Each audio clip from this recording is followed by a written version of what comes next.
सावधान रखना बस अपने आप को।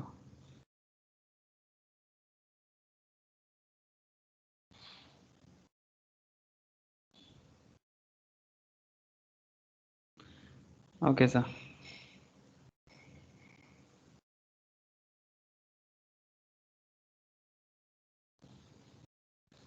ये नीचे कुछ लिखा आ रहा है क्या? ये देखो मैं हिंदी बोल रहा हूँ, ये कुछ भी ट्रांसलेट करे जा रहा है। क्या आप लोगों को दिख रहा है? नहीं, आप लोगों को नहीं दिखेगा, स्क्रीन ऑन नहीं है। सर। No sir. ये कहाँ से ऑन हो गया रे? मैंने तो ऐसा कुछ नहीं किया। अच्छा, टर्न ऑन लाइव कैप्शंस। थोड़ी ना प्योर इंग्लिश होता है क्लास, हिंदी इंग्लिश बंगाली चलता रहता है, क्या मतलब निकालेगा भगवान भी नहीं समझ पाएगा। ठीक है, ओके, ठीक है सर। गुड इवनिंग सबको फिर से एक बार। ओके चलो सर, हम लोग बिजनेस लॉ में सेल ऑफ गुड्स एक्ट पढ़ रहे थे, है ना? Sale of goods act 1930। तो सेल ऑफ गुड्स एक्ट 1930 में कुछ और स्पेशल एरियाज है जिसको कवर करेंगे आज, ठीक है? ओके, चलो मैं आप लोगों के साथ स्क्रीन शेयर करता हूँ और सेल ऑफ गुड्स एक्ट में एक एक करके जो भी और भी प्रोविजंस है, स्पेशल एरियाज है, उस पर कवर करता हूँ। जैसे कि आज मेनली डिस्कशन करेंगे सर ये कंडीशंस एंड वारंटी। ये हम लोग कोई भी प्रोडक्ट खरीदते हैं तो कंडीशंस एंड वारंटी का एक कॉन्सेप्ट आता है ना, मतलब प्रोडक्ट खरीदने से पहले not just public but also, जैसे मानो कि कोई भी प्रोडक्ट खरीदने जाते हैं तो उसमें गारंटी या वारंटी या कंडीशंस लगाते हैं, या फिर जो लोग ट्रेड करते हैं, एक बिजनेसमैन दूसरे बिजनेसमैन के साथ जो डील करते हैं, तो डील में कंडीशंस होता है, वारंटी होते हैं। तो इसके साथ सेल ऑफ गुड्स एक्ट का बहुत बड़ा रिलेशन है। ऐसे आप लोग सोच सकते हो कि बिना वारंटी बिना कंडीशंस का क्या होता है। कोई भी प्रोडक्ट जब हम लोग परचेस करने के लिए जाते हैं तो ये warranty and this kind of areas are very important areas, because इसके बिना तो सेल आधा अधूरा है ना सर। गुड इवनिंग प्रिया। ठीक है चलो गुड इवनिंग सर, सर। अभी स्टार्ट किए, एकदम अभी स्टार्ट किए, नो इशू। चलो, तो basically sale of goods act में कंडीशंस एंड वारंटीज के बारे में डिटेल्स डिस्कशंस करेंगे, ठीक है? कंडीशंस एंड वारंटी मतलब शर्त, एंड वारंटी मतलब तो आप लोग जानते हो कि मतलब वो वादा करते हैं कि कुछ भी होगा तो रिपेयर करके देंगे या रिप्लेस करके देंगे, या फिर समथिंग लाइक दैट, या फिर वो इवन रिप्लेस भी हो सकता है वारंटी में। वो डिपेंड करता है कि वो किस तरह का कंडीशंस कोई भी प्रोडक्ट को सेल करने से पहले बताया जाता है। तो अगर सिंपल सोचा जाए, to know stipulation as to time, to understand and identify conditions and warranties in a contract of sale, to know the implied conditions and warranties, very important areas. And केवी टेम्पटर, आगे आगे बात करते हैं केवी टेम्पटर क्या है, सब बात करेंगे, इंपॉर्टेंट एरियाज बात करेंगे सर आज, ठीक है? तो अगर आप थोड़ा सा नज़र डालो तो आपको दिखेगा, स्क्रीन शेयर है ना सबके साथ? Yes sir. ओके, आयन विशाल स्क्रीन दिख रहा है ना आप लोगों को भी?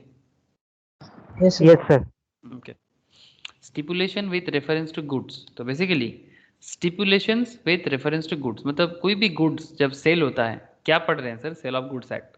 तो सेल ऑफ गुड्स एक्ट है तो फिर गुड्स के बारे में बिना तो बात हो ही नहीं सकता, और गुड्स इज ऑलवेज एवरीवेयर। बिना गुड्स का हम लोग तो जी नहीं पाएंगे ना सर, हमें जीने के लिए सामान तो चाहिए। Yes, we need goods. तो ये जो stipulation with reference to goods, इसमें दो कंडीशंस आता है सर, दो कॉन्सेप्ट, एक है कंडीशंस, दूसरा है वारंटी। थोड़ा सा आगे बढ़ने दो तो थोड़ा समझ ज़्यादा आएगा। अभी तो बस नाम देख रहे हो, धीरे धीरे इसका काम भी देखोगे। अभी तो बस इसका नाम देख रहे हो, आगे आगे इसका काम भी देखोगे। ऐसे आप लोग जानते हो, बस क्या करना है ना, कनेक्ट करना है। कंडीशंस मतलब क्या है? शर्त, है ना? तो essentials to main purpose of this contract, कोई भी कॉन्ट्रैक्ट, चाहे वो सेल ऑफ गुड्स का कॉन्ट्रैक्ट हो, ऐसे आप लोग जानते हो सेल ऑफ गुड्स ना पहले कॉन्ट्रैक्ट एक्ट में ही डील होता था, कॉन्ट्रैक्ट एक्ट 1872। लेकिन बाद में जब बिजनेस लेवल कॉम्प्लेक्स बनता गया तो सेल ऑफ गुड्स को कॉन्ट्रैक्ट एक्ट में मेंटेन करना मुश्किल हुआ। तो बाद में क्योंकि करेंटली हम लोग जो लॉ पढ़ रहे हैं सर, ये ब्रिटिश एरा का लॉ है, तो उसको बाद में थोड़ा मॉडिफाई किए गए हैं as per hour Indian system. और ऐसे इंडियन करेंटली जो पैटर्न फॉलो करते हैं वो ब्रिटिश जो छोड़ के गए हैं उसी के साथ हम लोग कंटिन्यू कर रहे हैं, बिकॉज और कोई उपाय भी नहीं था, बिकॉज वी ऑल मतलब we forget all our previous cultures, है ना सर? हमारा जो प्रिमिटिव कल्चर से, जो primitive methods of way of living है सर, हम लोग भूल चुके हैं। तो कल्चर भी भूल चुके हैं, कॉन्सेप्ट भी भूल चुके हैं, इसीलिए मुश्किल भी बढ़ रहा है सर आजकल। इंडिया जिस वे में बचता था, भारत, भारत का जीने का तरीका, ये वाला जो जीने का तरीका है ना, ये भारत का तरीका नहीं है। फिर भी क्या करें सर, अब वो तरीका जो है बिजनेस के लिए आपको तो समझना पड़ेगा। तो essential to main purpose of the contract, मैं इसलिए बोल दिया सर, एक्चुअली ये कोरोना के साथ जो लड़ाई है ना सर, इसको लड़ने के लिए ना हम लोग को प्रिमिटिव वे में जाना ही पड़ेगा, आप मानो ना मानो। The primitive cultures of India, आप, मुझे नहीं पता आप लोग किस तरह से सोचते हो भारत का कल्चर्स के बारे में, but seriously the way Bharat actually, Bharat का जो एक्चुअल कल्चर है वो एक्चुअली सीरियसली इस तरह का प्रॉब्लम के साथ लड़ने का बहुत शक्ति देता है, तो जो करेंटली एकदम गायब है। तो कहीं ना कहीं वो जब तक रिस्टोर नहीं होगा, जब तक रिस्टोर नहीं होगा, अगर 100 साल बाद रिस्टोर होगा तो 100 साल बाद ही दुनिया फिर से नॉर्मल होगा। जितना देरी करेंगे उतना प्रॉब्लम बढ़ता जाएगा। मैं भारत का ही बात करूंगा, दुनिया का बात नहीं करूंगा, बिकॉज बाकी दुनिया का अपना अपना सिस्टम है, बट हम लोग तो अपना जो प्रिमिटिव मेथड है वो मिस कर रहे हैं। ओके तो फिर essential to main purpose of the contract, breach of reputations, breach of reputations, reputations means basically reject करना, ठीक है, रिजेक्ट करना, रेपुडिएट, ठीक है। तो क्या होता है मैं आगे बताता हूँ कि अगर बाई चांस कंडीशंस फुलफिल ना हो जाए तो प्रोडक्ट जो डील हुआ था, प्रोडक्ट का जो डील हुआ था वो रिजेक्ट हो सकता है। वारंटी में क्या बोलते हैं सर, वारंटी बोलते हैं कि collateral to main purpose of the contract, मतलब जिस पर्टिकुलर प्रोडक्ट के ऊपर डिपेंड करके डील बन रहा है। से फॉर एग्जाम्पल एक कंपनी मोबाइल बना रहा है, दूसरे कंपनी को बोल रहे कि भाई आप मोबाइल बेचो, लेकिन इसके बीच में कुछ तो इन लोगों के बीच में कॉन्ट्रैक्ट रहेगा ना। तो ये जो सेल ऑफ गुड्स एक्ट में जो कॉन्ट्रैक्ट रहेगा उसमें सेल ऑफ गुड्स में एक कंडीशंस रहता है, एक वारंटी रहता है, और रहेगा ही रहेगा। मैं आपको आगे आगे एग्जांपल्स दूंगा, ऐसा नहीं कि सिर्फ किताबी बात पढ़ते हैं सर, आप लोग जानते हो कि हम लोग इसको रियल लाइफ के साथ भी कम्युनिकेट करेंगे। तो थोड़ा वेट करो, मैं रियल लाइफ कम्युनिकेट करता हूँ 2 मिनट बाद, बट उससे पहले थोड़ा जान तो ले कि क्या क्या कॉन्सेप्ट में बात करना है। तो ये कंडीशंस जो है ना सर, ये कॉन्ट्रैक्ट का, सेल ऑफ गुड्स एक्ट जो कॉन्ट्रैक्ट होते हैं उसका एसेंशियल पार्ट माना जाता है, main purpose of the contract. But warranty वो मेन नहीं है, वो कोलैटरल है। कोलैटरल मतलब उसके मतलब one of the part of the conditions, मतलब कंडीशंस का एक मतलब कंडीशंस के अंदर वारंटी आता है, ठीक है, शर्त के अंदर वारंटी, कि अगर बाई चांस कुछ खराब हो जाए प्रोडक्ट में तो एक मतलब जिसके बीच में डील हो रहा है वो दोनों के बीच में क्या बात बनेगा, kind of that collateral, the main purpose of the contract. Main purpose को थोड़ा सा एड ऑन करता है, you can say main purpose को एड ऑन करता है। ब्रीच रेपुटेशन, अगर कंडीशंस तोड़ते हो सर, अगर कंडीशन तोड़ते हो, ठीक है, तो फिर आपको कॉन्ट्रैक्ट रिजेक्ट हो सकता है। बट अगर आप वारंटी तोड़ते हो तो आपको डैमेज देना पड़ेगा। अगर आप वारंटी तोड़ते हो आपको डैमेज देना पड़ेगा। सर आप कौन, आप सर गुड्स का सेलर हो। आप कौन हो सर, आप गुड्स का सेलर हो। तो सेलर के लिए तो अगर जिसको सेल करोगे, जो बायर है, उनको देना पड़ेगा, सिंपल बात है। तो देखते हैं सर आगे आगे कि ये कंडीशंस एंड वारंटी में और क्या बातें कर सकते हैं। तो stipulation as to time, section 111 एक बहुत अच्छा बात करता है sir, sale of goods act 1930, sale of goods act 1930 section 11 में एक स्पेशल एरिया में बात करते हैं कि stipulation as to time. What is this stipulation as to time, थोड़ा थोड़ा सबर रखो।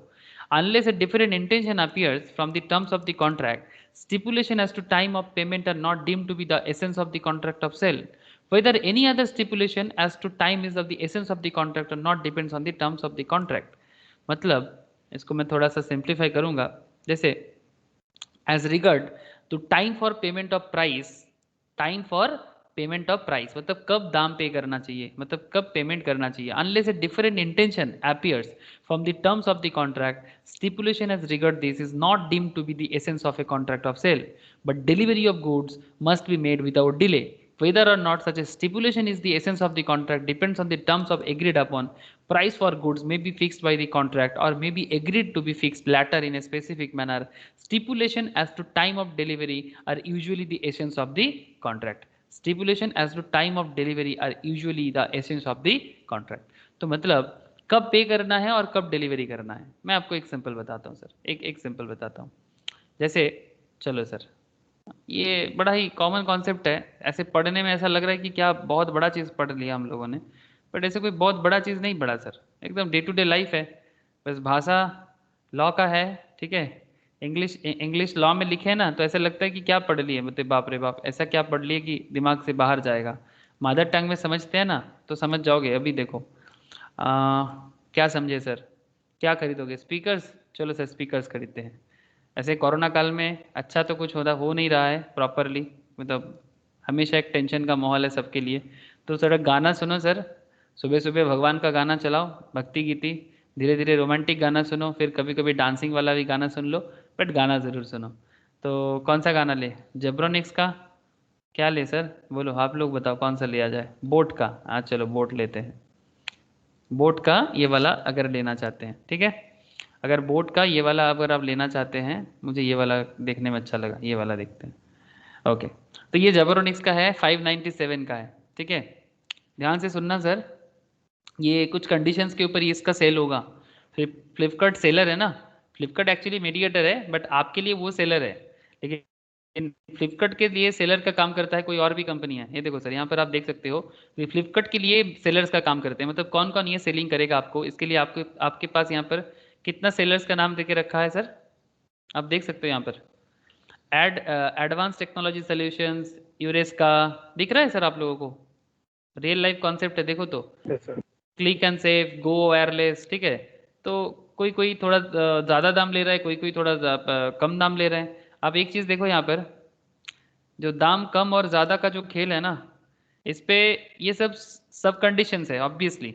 10% off on HDFC bank credit card, 5% unlimited cashback on Flipkart Axis bank credit card, और भी ऑफर्स है। These are conditions, but main conditions पे अगर मैं बात करूँ ना, एसेंशियल, डिलीवरी सेकंड में संडे, डिलीवरी चार्ज लेगा 55, दाम लगा रहा है 597 का, लेकिन सेकंड में को दे देगा, फ्री डिलीवरी देगा, 538 का दाम लेगा, फ्री डिलीवरी है, थर्ड में को देगा, मंडे को, ठीक है। कौन बोल रहे हैं, RR रिटेल बोल रहे हैं। गो वायरलेस बता रहे हैं फ्री डिलीवरी सेकंड में संडे को देगा, ये भी बता रहे हैं फ्री डिलीवरी सेकंड में संडे, ये भी बता रहे हैं, लेकिन दाम थोड़ा अलग है सबका। सबसे पहले जो देगा फ्लिपकार्ट, उसका नाम सबसे पहले रखा है एडवांस टेक्नोलॉजी या जो भी हो, आई डोंट नो क्या नाम है पूरा, एडवांस ADV एडवांस ही होगा शायद। फ्री डिलीवरी बाई फर्स्ट में सैटरडे, फर्स्ट में सैटरडे को फ्री डिलीवरी देगा, सबसे पहले देगा। प्राइस भी सबसे कम बता रहा है, 509 में देगा, 509 रुपीज़ चार्ज करेगा। तो इसका पेमेंट और डिलीवरी का कॉन्सेप्ट क्या है, कंडीशंस क्या है, आप पहले भी पे कर सकते हो, प्रीपेड भी हो सकता है ना सर, प्रीपेड कर लो, बैंक डिटेल्स से ट्रांसफर कर दो, या फिर COD भी अवेलेबल हो सकता है कंडीशन टू सेल्स पे। तो एडवांस टेक्नोलॉजी सॉल्यूशंस फ्लिपकार्ट के थ्रू से अपना प्रोडक्ट सेल कर रहा है, एडवांस टेक्नोलॉजी सॉल्यूशंस फ्लिपकार्ट के थ्रू से अपना प्रोडक्ट सेल कर रहा है, फ्लिपकार्ट बीच का कमीशन लेगा सर। फ्लिपकार्ट का प्रोडक्ट होता है, कभी कभी बहुत सारे प्रोडक्ट ऐसे भी होते हैं, क्या करते हैं ना फ्लिपकार्ट डायरेक्टली, मतलब सेलर्स को ही खरीद के रख लेता है। फ्लिपकार्ट का इतना दम है कि वो सेलर्स को ही खरीद के रख लेगा, लेकिन अलग से आपको पता नहीं चलेगा कि कौन सेलर्स है। लेकिन ऐसा नहीं कि कोई भी सेलर्स यहाँ पर बेच सकता है, कोई भी सेलर्स बेच सकता है, फ्लिपकार्ट का अपना भी प्रोडक्ट्स है, वो किसी कंपनी को खरीद भी सकता है। वो फ्लिपकार्ट अंदर में क्या कर रहा है वो समझना मुश्किल है हम लोगों के लिए। जैसे आप लोगों को पता है, ये मिंत्रा वगैरह में, इवन फ्लिपकार्ट का अपना ब्रांड है, मिंत्रा में ऐसे बहुत सारा प्रोडक्ट का ब्रांड है, मोडा रैपिडो, हियर एंड नाउ, नाम सुने सर आप लोग, मिंत्रा ब्रांड कभी आप लोग ओपन किए सर? है दादा। हाँ, Yes. वो देखना, उसमें मोडा रैपिडो बोल के एक ब्रांड रहेगा, हियर एंड नाउ बोल के एक ब्रांड रहेगा, और भी है कुछ रोड स्टार समथिंग ऐसे भी ब्रांड रहेगा, आई डोंट नो वो क्या है, बट ये सब मिंत्रा एंड फ्लिपकार्ट का ब्रांड है। फ्लिपकार्ट का ब्रांड है मिंत्रा, ये तो आप लोग शायद जानते होंगे, मिंत्रा एक्चुअली फ्लिपकार्ट का ही है, जानते हैं आप लोग? है दादा। हाँ, मिंत्रा फ्लिपकार्ट के अंदर आता है, और फ्लिपकार्ट और वो लोग क्या कर रहे हैं ना, अपना ही ओन ब्रांड बना के सेल कर रहा है, तो आपको पता ही नहीं चलेगा भी ये कौन है, या फिर हो सकता है कि वो ब्रांड पहले से ही था, ये लोग खरीद के रखा है, वो ब्रांड पहले से ही था, बट फ्लिपकार्ट उस पर इन्वेस्ट करके शेयर होल्डिंग ले लिया है। बट जो भी हो, बट आप कंडीशंस को समझो। यहाँ पर आप जब भी कोई प्रोडक्ट सेल खरीदने जाओगे, आपके साथ सेलर का डील हो रहा है, फ्लिपकार्ट के अंदर फ्लिपकार्ट के साथ सेलर का डील हुआ है अलग, हमारे साथ फ्लिपकार्ट का डील क्या होगा, बट डिलीवरी करेगा फर्स्ट में को, सैटरडे को करेगा, 509 लेगा, डिलीवरी चार्जेस नहीं लेगा, ठीक है, ये बोल के रख रहा है, फ्री डिलीवरी करेगा, साथ में कुछ एक्स्ट्रा ऑफर भी दे रहा है कि अगर आप ये बैंक का क्रेडिट कार्ड यूज करते हो, वो बैंक का डेबिट कार्ड यूज करते हो, समथिंग लाइक दैट, ये सब कंडीशंस में आ जाएगा। But these all are conditions of contract, मतलब इस पर्टिकुलर गुड्स को सेल करने के पीछे कितना कंडीशंस लगाया गया है, आप समझ में आ रहा है। लेकिन मेन एसेंशियल है पेमेंट ऑफ प्राइस एंड कब डिलीवरी होगा, यस ना sir, payment of price and कब डिलीवरी होगा, यही है ना इन सिंपल अगर बोले तो। बोलो सर, बात समझ में आया कि नहीं आया? Yes, sir. अगर इतना देर से मैं आपको प्रैक्टिकली दिखा रहा था, अब आप इसको ना फिर से एक बार पढ़ो, stipulation as to time, unless unless a different intention appears from the terms of the contract, stipulation as to time of payment are not deemed as to be the essence of a contract of sale. मतलब वो depend करता है whether any other stipulation as to time is of the essence of the contract or not depends on the terms of the contract. लेकिन उसके बाद क्या बोलते हैं कि as regard to time for payment of price, unless a different intention appears, अगर कोई ऐसा different intention ना अगर आ जाए from the terms of the contract, stipulation as regard this is not deemed to be the essence of the contract of sale, but delivery of goods must be made without delay. ठीक है, मतलब payment of price essence ना भी हो सकता है, but delivery of the goods, because seller के point of view से ना पेमेंट तो बायर करेगा, पेमेंट तो बायर करेगा, इसलिए payment of price unless a different intention appears from the terms of the contract, stipulation as regard this is not deemed to be the essence of the contract of sale, but delivery of goods must be without delay. मतलब जो आप बोल रहे हो उसके अंदर करना चाहिए. Whether or not such a stipulation is the essence of the contract depends on the terms of agreed upon. Price for goods may be fixed by the contract or may be agreed to be fixed later. मतलब अभी हो सकता है या बाद में हो सकता है in a specific manner.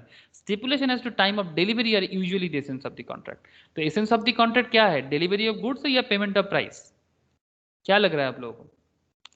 Payment of price और हाँ sir delivery of goods, delivery of goods, delivery of goods essence of the contract है. पेमेंट अभी भी डिसाइड हो सकता है, बाद में भी डिसाइड हो सकता है, कम भी हो सकता है, ज्यादा भी हो सकता है, वो डिपेंड करता है, लेकिन delivery of the goods essence of the contract माना जा रहा है. तो ये वन ऑफ द कंडीशंस है. अब चलो सर आगे आगे बात करते हैं कि क्यों ये पहले ही हम लोग एकदम प्रैक्टिकल लेवल में बात कर लिए. Conditions and warranties. At the time of selling the goods, the seller usually makes certain statements or representations with a view to induce the intending buyer to purchase the goods. वो कुछ ऐसे करने का कोशिश करते हैं ताकि बायर जो है वो गुड्स को खरीदे.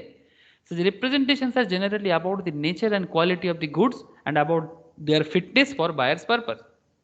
When the statements or representations do not form part of the contract of sale, they are not relevant and have no legal effects on the contract.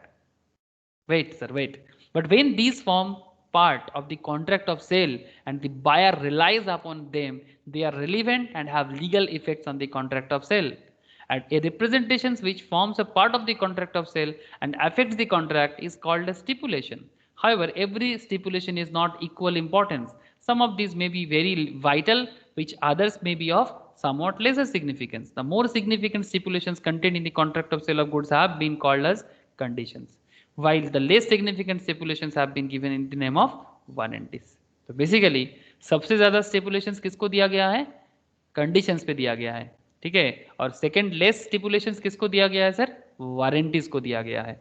मतलब अगर हम लोग सिंपल देखें तो कंडीशंस एंड वारंटीज में सबसे ज्यादा स्टिपुलेशंस मतलब बेसिकली मतलब क्या बोलता है सर, मतलब स्टिपुलेटेड है, मतलब एकदम करना पड़ेगा टाइप सा, ठीक है. स्टिपुलेटेड मतलब इसके रिगार्डिंग तभी एसेंस, ठीक है, एसेंस ये जरूरी है, ठीक है. स्टिपुलेटेड तो बेसिकली कंडीशंस बहुत इंपॉर्टेंट है गुड्स को सेल करने के टाइम पे. वारंटीज इंपॉर्टेंट है बट थोड़ा लेस सिग्निफिकेंट है, थोड़ा लेस सिग्निफिकेंट है. वारंटी उतना ही भी ज्यादा से मतलब सिग्निफिकेंट नहीं माना जाता कंपेयर टू कंडीशंस. अब आगे आगे ना डिस्कशंस करने से आपको थोड़ा और समझ आ जाएगा. वही है ना सर, जितना चीज को ज्यादा कल्चर करेंगे ज्यादा समझ आएगा. कंडीशन एंड वारंटी के बारे में सेक्शन 12 में क्या बताते हैं? A stipulation in a contract of sale with reference to goods which are the subject thereof may be conditions or a warranty. Subsection 1, section 12 subsection 1 बताते हैं a condition is a stipulation essential to the main purpose of the contract, the breach of which gives rise to a right to treat the contract as repudiated. मतलब reject भी हो सकता है. मैं कुछ examples आपको देता हूँ. P wants to purchase a car from Q which can have a mileage 20 kilometre पर लीटर. ध्यान से सुनिएगा, बिजनेस क्वेश्चंस ऐसे ही पूछते हैं, ठीक है. तो केस स्टडीज में सवाल करते हैं ना, फिर आपको डायरेक्ट पूछ लेगा क्या होगा. तो एग्जांपल्स सिर्फ एग्जांपल्स नहीं है, case studies also. P wants to purchase a car from Q which can have a mileage of 20 km per liter. Q pointing at a particular vehicle. Pointing at a particular vehicle says this car will suit you. P wants to purchase a car from Q which can have a mileage of 20 km per liter. Q pointing at a particular vehicle says this car will suit you. Later P buys the car but finds out later on that this car only has a top mileage of 15 km per liter. The amounts of breach of conditions because the seller made the stipulation which forms the essence of the contract. In this case, the mileage was a stipulation that was essential to the main purpose of the contract and hence its breach is a breach of conditions. क्योंकि main purpose ही था जो 20 kilometre पर litre का सवारी देगा, ठीक है, 20 kilometre पर लीटर में जो माइलेज देगा वही वाला गाड़ी मुझे लेना है, लेकिन सेलर ने 15 किलोमीटर पर लीटर का गाड़ी दिया है, तो इन दैट केस ये ब्रीच हुआ है सर। सिमिलरली अगर दूसरा साइड में देखे, warranty is a stipulation collateral to the main purpose of the contract.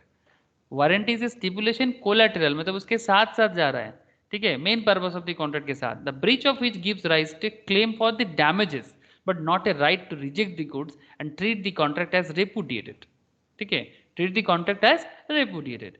Whether a stipulation in a contract for sale is a condition or a warranty depends in each case of the construction of the contract. Stipulation may be a condition, though called a warranty in the contract. मैं आपको बताता हूँ। Ram consult Shyam, a motor car dealer, for a car suitable for touring purpose to promote the sale of his product. Product को वो बोलते हैं ना sir, वो आप लोग देखे होंगे अपने लोकल एरियाज में, एक गाड़ी को शोकेस करेगा, फिर उस गाड़ी में अपना प्रोडक्ट का एडवर्टाइजमेंट करेगा, ठीक है, ऐसे बोलते हैं। जैसे मैं अगर आपको लोकल एरियाज में जिस तरह का कैंपेनिंग करता है, मैं थोड़ा ओल्ड मेथड, अगर आई डोंट नो आप लोग देखे कि नहीं, मैं तो थोड़ा सर जो स्मॉल टाउन्स में, इवन कोलकाता में भी मैंने देखा बहुत सारा जगह में इस तरह से करता है। गाड़ी होता है, उस गाड़ी में प्रोडक्ट होता है, फिर ऐसे करके बेंगलीज में ऐसे बोलते हैं कि दादा আসছেন তো আমাদের প্রচার গাড়িতে দেখে যান, এই জিনিসটা পাওয়া যাচ্ছে, এরকম টাইপের, ঠিক আছে, मीन्स दे जस्ट है कि हम लोगों की गाड़ी में ये मिल रहा है, आप देखिए, आइए, समझिए और फिर विचार कीजिए, इस तरह का अपना प्रमोशंस करेगा और गाड़ी को लेके घूमेगा। मुझे एक बहुत फेमस याद आ रहा है, वो आई डोंट नो आप लोग ऐसे सुने कि नहीं सुने, गांव साइड में बहुत चलता है, छोटा शहर में, ठीक है, स्मॉल टाउन्स में बड़ा चलता है। वो पोल्ट्री फार्म होता है ना सर, वो स्पेशली ब्रॉयलर जो, अरे सर चिकन खाता है ना लोग, ठीक है, तो वो चिकन को ना इस तरह से मार्केट में सेल करता है। मैं बहुत सुना कि गोटा चिकन 200 रुपया, सॉरी हाँ, गोटा 200, काटा 250, इस तरह से, मतलब पूरा गोटा चिकन लेना है तो 200 रुपये में दे देगा, अगर काट के देगा तो फिर 250 रुपये लेगा।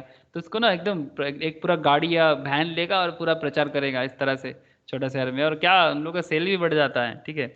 तो ये अलग अलग कॉन्सेप्ट में एकदम लोकल सिस्टम पे भी बोल रहा हूँ, नया नया।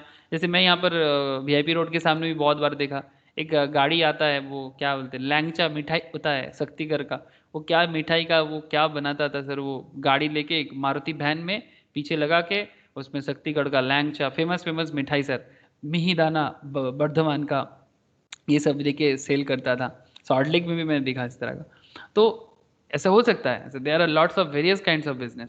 इवन ये कॉन्सेप्ट बाद में बड़ा पॉपुलर हुआ, एक मूवी भी बना, कि मूवी का नाम है, गुजराती मूवी है, मैं देखा था मूवी, क्या बोलते हैं वो सिर्फ टूरिंग नहीं कर रहा था, वो तो पूरा गाड़ी को ही एक्चुअली बिजनेस बना दिया था, मील्स ऑन व्हील्स। तो बेसिकली मूवीज का नाम क्या था, मील्स ऑन व्हील्स, इसके ऊपर ना बिजनेस भी बना है।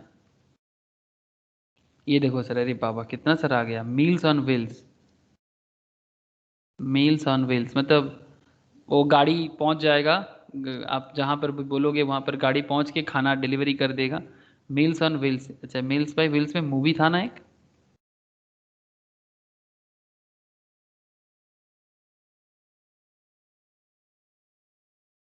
व्हील्स ऑन मिल्स, ये कहीं दूसरा मूवी है। मैंने एक गुजराती मूवी देखा था, बड़ा अच्छा लगा था मूवी, वो एंटरप्रेन्योरशिप के ऊपर था, मुझे बड़ा अच्छा लगा था, जो भी हो, ठीक है सर। चलो, तो बेसिकली कॉन्सेप्ट में आ जाओ सर, वारंटी का कॉन्सेप्ट क्या है।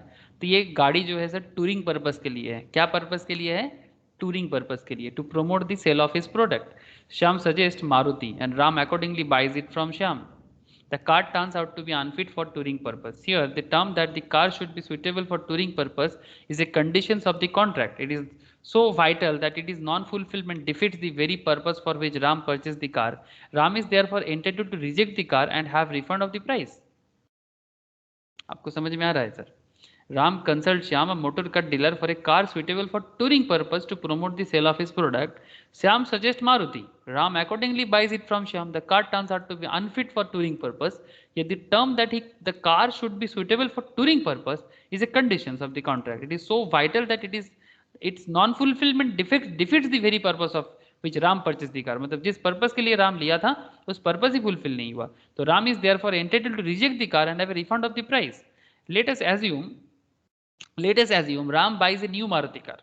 फिर से राम ने एक न्यू मारुति कार लिया from the showroom, and the car is guaranteed against any manufacturing defect under normal usage for a period of 1 year and for the date of original purchase, and in the event of any manufacturing defect there is a warranty for replacement for defective part. If it cannot be properly repaired after 6 months, Ram finds that horn of the car is not working. Here in this case he cannot terminate the contract. The manufacturer can either get it repaired or replace it with a new horn. Ram gets a right to claim for damages if any suffered by him but not the right of repudiation. वो damage claim कर सकता है but repudiate मतलब reject नहीं कर सकता या decline नहीं कर सकता। ठीक है, रेपुडिएट का एक सिंपल इंग्लिश है रिजेक्ट करना या डिक्लाइन करना। आप लोगों को समझ में आया सर ये राम और श्याम का कहानी? अगर सिर्फ कंडीशंस तोड़ने का बात होता है तो कॉन्ट्रैक्ट बंद हो सकता है, क्योंकि राम और श्याम के बीच में क्या कंडीशंस एंड वारंटी हुआ था।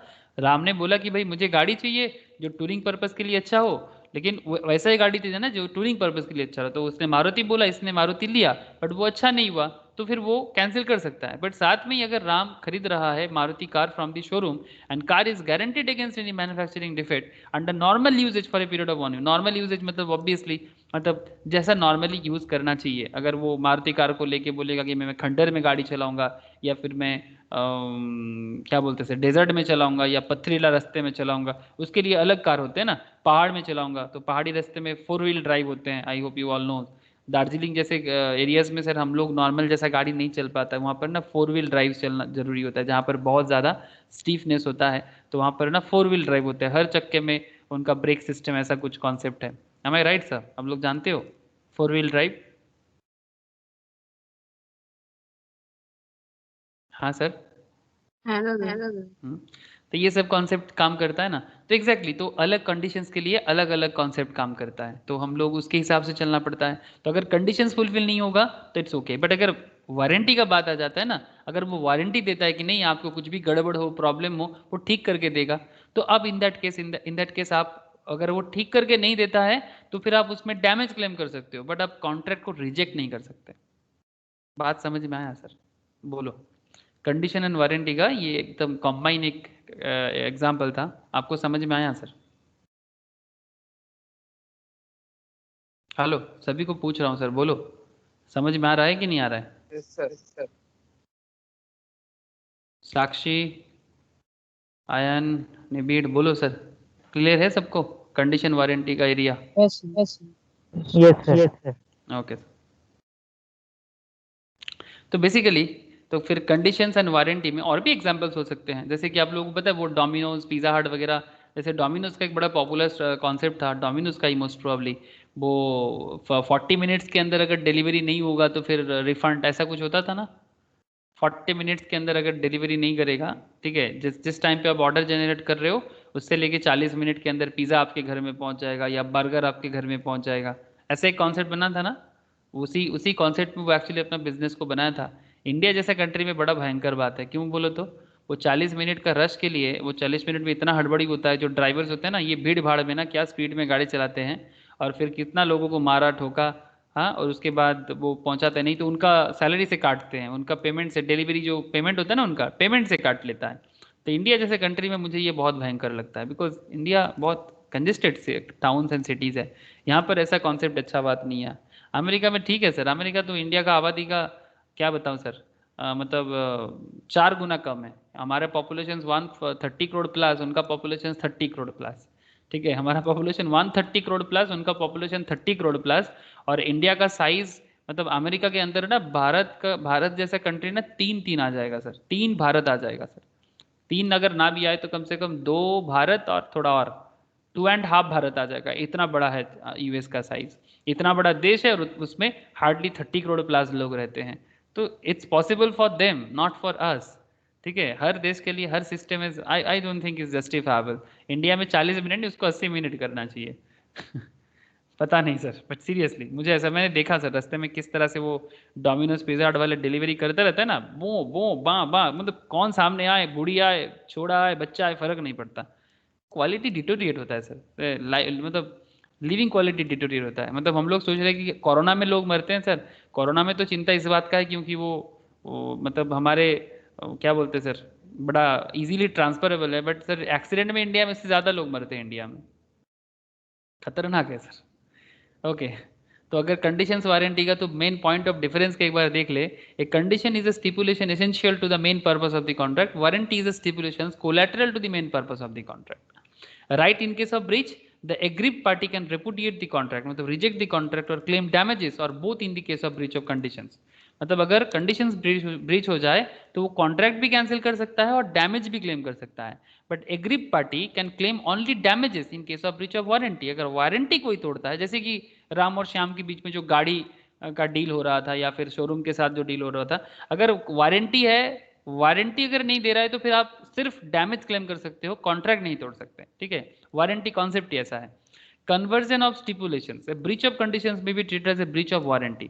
कंडीशन टूट गया मतलब वारंटी भी टूट गया, कंडीशन टूटा वारंटी भी टूटा। अरे सर ये तो नॉर्मल बात है ना, मतलब जैसे एक सिंपल बात करते हैं कि अगर मैं क्या बताऊं सर, ये हम लोगों का जो रिलेशनशिप बनता है ना सर, अलग अलग लोगों के अंदर जो रिश्ता नाता बनता है, कोई भी रिश्ता गर्लफ्रेंड बॉयफ्रेंड वाला हो या फिर एनी काइंड ऑफ रिलेशंस दोस्ती वाला हो सर, ये एक प्रॉब्लम होता है कि रिलेशन में कुछ कंडीशंस जरूर होते हैं ऑब्वियसली। मतलब वो प्यार मोहब्बत का अपना अपना, ऐसे तो बोलते हैं कि प्यार दोस्ती कंडीशन लेस होना चाहिए, बट फिर भी अपना अपना कंडीशंस ना लोग लगा देते हैं सर, ठीक है अपना, और कंडीशंस के साथ लोग एडजस्ट कर लेते हैं। ये मैंने देखा अपना पर्सनल एक्सपीरियंस में, वो कंडीशंस हो जाते हैं और वो एडजस्ट कर जाते हैं। अगर देखो बोलते हैं ना हम लोग कि कोई किसी को प्यार करेगा तो उसका अच्छा बुरा भला सब लेके ही प्यार करेगा, ठीक है। तो अच्छा बुरा भला सब तो कंडीशंस पे ही आ गया ना। अब वारंटी क्या हो गया, कितना दिन रिलेशनशिप टिकेगा, ठीक है। अगर कभी कुछ प्रॉब्लम हो जाएगी तो कौन किसको मनाएगा, तो एग्जैक्टली तो कंडीशंस ही अगर टूट जाता है ना, रिलेशन का जो बेस है वो बेस ही अगर टूट जाए, जिसको अच्छा बुरा भला बोलते हैं हम लोग, ठीक है, वो टूट जाए तो वारंटी का क्या है, कितना दिन टिकेगा, या प्रॉब्लम हो जाए तो कौन रुलाएगा कौन मनाएगा। तो मेन रिलेशन का बेस टूट जाए तो वारंटी कोई काम करनी है। तो बेसिकली वही same to same concept business में भी है, अगर कंडीशन टूट जाए तो वारंटी भी टूट जाएगा। बट हाँ, अगर कभी कभी वारंटी टूटता है, कंडीशन नहीं टूटता सर, ठीक है। वारंटी टूट सकता है, वो फिर से वारंटी की जगह आप डैमेज क्लेम कर सकते हो, ठीक है आपने मुझे इतना दुख दिया, बदले में आप मेरे लिए कुछ करो तो फिर मैं आपको माफ कर दूंगा, ठीक है। तो breach of warranty can not be treated as breach of conditions. इसका मतलब रिश्ता नाता खत्म नहीं होता वारंटी टूटने पे, बट कंडीशन टूट जाए ना तो रिश्ता नाता खत्म हो जाते हैं। सिंपल बात है, बिजनेस रिलेशनशिप सब मैच कर गया एकदम, कहाँ से कहाँ पहुँच गए सर आप। ठीक है सर, बात सिर्फ अंडरस्टैंडिंग के लिए था, नथिंग मोर देन दैट। याद रहेगा मुझे लगता है। क्या सर एग्जाम्पल बहुत खराब था क्या? हाँ, एकदम बेकार एग्जाम्पल था क्या? अरे बोलो ना, मैं पूछ रहा हूँ तो। No sir. नो सर, अच्छा हाँ सर। मैच कनेक्शन था क्या एग्जाम्पल्स में? मैं तो ऐसे ही रैंडमली जो दिमाग में आता है बोलता रहता हूँ। ओके, ठीक है। When condition to be treated as warranty, कब कंडीशंस को वारंटी की तरह ट्रीट करना चाहिए, सेक्शन 13 आपको सलाह दे रहा है। सेक्शन 13 आपको सजेस्ट कर रहा है कि आपको कब कंडीशंस को वारंटी की तरह ट्रीट करना चाहिए। Where contract of sale is subject to any conditions to be fulfilled by the seller, the buyer may waive the conditions or elect or treat the breach of condition as breach of warranty and not as a ground of treating the contract as repudiated। Subsection 1 क्या बोलते हैं sir, आपको थोड़ा आगे बताता हूँ। where a contract of sale is not serverable, okay, serverable and the buyer has accepted the goods or part thereof, the breach of any conditions to be fulfilled by the seller can only be treated as breach of warranty and not as a ground for rejecting the goods and treating the contract as repudiated unless there is a term of contract express or implied to that effect। Section 2 में बोल रहा है, nothing in this section shall affect the case of any conditions or warranty fulfillment of which is excused by the law by the reasons of impossibility of otherwise। Subsection 3 बोल रहा है, तो यहाँ पर 13 सेक्शंस का subsection 1, subsection 2, subsection 3 इसको थोड़ा सा समझना पड़ेगा सर, ठीक है। थोड़ा इसको एनालाइज करने से थोड़ा समझ में आ जाए। जैसे कैसे बताए सर आप लोगों को, चलिए पहले किताबी एग्जांपल्स बताते हैं, फिर अगर कोई रैंडम दिमाग में आता है फिर वो वाला भी बता दूंगा। Section 13 specify cases where a breach of conditions be treated as a breach of warranty as a result of which the buyer loses his right to rescind the contract and can claim damages only। In the following cases a contract is not avoided even on account of breach of conditions। मतलब conditions टूटने के बाद भी आप contract को avoid नहीं कर सकते। कॉन्सेप्ट समझ में आ रहा है? कंडीशंस तोड़ रहा है, कंडीशंस टूट रहा है, फिर भी आप अपना कॉन्ट्रैक्ट को अवॉइड नहीं कर सकते। कब? when the buyer altogether waives the performance of the conditions. A party may for his own benefit waive stipulations. It should be a voluntary waiver by buyer, where the buyer elects to treat the breach of conditions as one of a warranty. That is to say, he may claim only damages instead of repudiating the contract. Here the buyer has not waived the conditions but decided to treat it as a warranty. Examples चाहिए sir, examples. दिमाग में बहुत सारा सवाल खड़ा हो गया, examples चाहिए। चलिए सर एग्जाम्पल्स में देख लेते हैं ऐसा कुछ मिले कि ना मिले। A agrees to supply B 10 bags. A agree कर रहा है बी को 10 bags of first quality sugar देगा। क्या देगा? A agrees to supply B 10 bags of first quality sugar, मतलब अच्छा वाला, 625 per bag, but supplies only second quality sugar. बोला था, क्या बोला था? फर्स्ट क्वालिटी शुगर देगा, दिया क्या? second quality sugar, the price of which is rupees 600 per bag. There is a breach of conditions and the buyer can reject the goods, but if the buyer so elects, अगर वो उसको choose करता है, he may treat it as a breach of warranty, accept the second quality sugar and claim damages for 25 per bag. बोलो sir, बात पल्ले पड़ा कि नहीं? इजी हो गया ना मैटर? ठीक है, आपको मैंने 625 वाला बैग ऑर्डर दिया था। स्नेहाशीष, स्नेहाशीष है तू? हेलो, हाँ चल अभी चीनी बिजनेस पे आ जा। बहुत दिन तू आजकल स्नेहाशीष टैक्स कंसल्टिंग का बिजनेस कर रहा है सर, जीएसटी, इनकम टैक्स, फिर आपका क्या बोलते हैं कंपनी रजिस्ट्रेशंस वगैरह सब काम कर रहा है। लेकिन अभी मैं स्नेहाशीष को थोड़ा सा शुगर बेचने के लिए मजबूर करूंगा। चल स्नेहाशीष, मैं तू मुझे शुगर बेच। तू मुझे 625 पर बैग का हाई क्वालिटी शुगर देने का वादा किया था, लेकिन तू मुझे जब भेजा मेरे ग्रोसरी स्टोर में, मैं ग्रोसरी दुकान वाला बन गया। हाँ, मैं टीचर नहीं अभी, मैं क्या बन गया सर?